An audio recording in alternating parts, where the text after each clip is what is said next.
remaining part of this first lecture, that is the double circulation.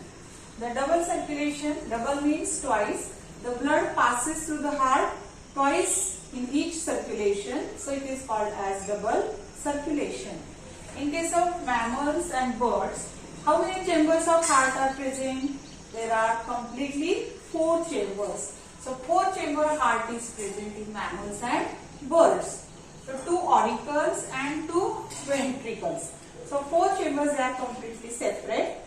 Now the right side of the heart, it mainly collects the deoxygenated blood and pumps to the lungs for oxygenation. This circulation is called as pulmonary circulation. Means the right ventricle pumps the deoxygenated blood towards the lungs through the pulmonary aorta. So this circulation is called as pulmonary circulation.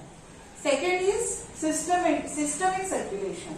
Systemic circulation means the oxygenated blood, oxygenation, after oxygenation, the 4 pulmonary veins, they collect the oxygenated blood into the left auricle, and from this left auricle, the oxygenated blood is pumped into the left ventricle, and this oxygenated blood, it is supplied to various body parts through the aorta, and so such a circulation, it is called as systemic circulation.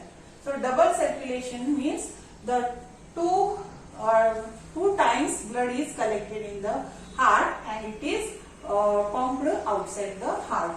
So there separate chambers are present, that is the right side collects the deoxygenated blood while left side collects the oxygenated blood. The blood, oxygenated and deoxygenated blood, they are not mixed, they are separate, remains in the separate chambers. So such a circulation is called as double circulation. So here we have first completed the single circulation and double circulation.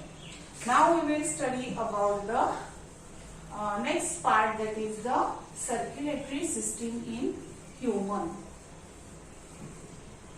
Human circulatory system.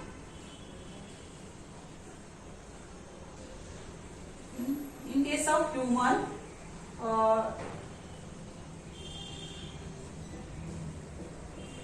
circulatory system, that is the blood circulatory system. First is blood circulatory system and second is lymphatic system. So one by one we will study about the blood vascular system and lymphatic system. Now first we will study or start from blood circulatory system. First the blood. Okay. Now remember, in the blood circulatory system we are going to study first blood, then heart and then blood vessels. Now first of all, the blood, it is the fluid connective tissue. You know, it is the fluid connective tissue, consists of, mainly it is consists of fluid part, that is the, it consists of fluid part called as plasma and the formed elements, that is the blood cells. Formed elements, that is blood cells. Now which are these blood cells? Blood cells are mainly red blood cells, white blood cells and platelets. Okay. Now study of blood is called as hematology. Study of blood is called as hematology.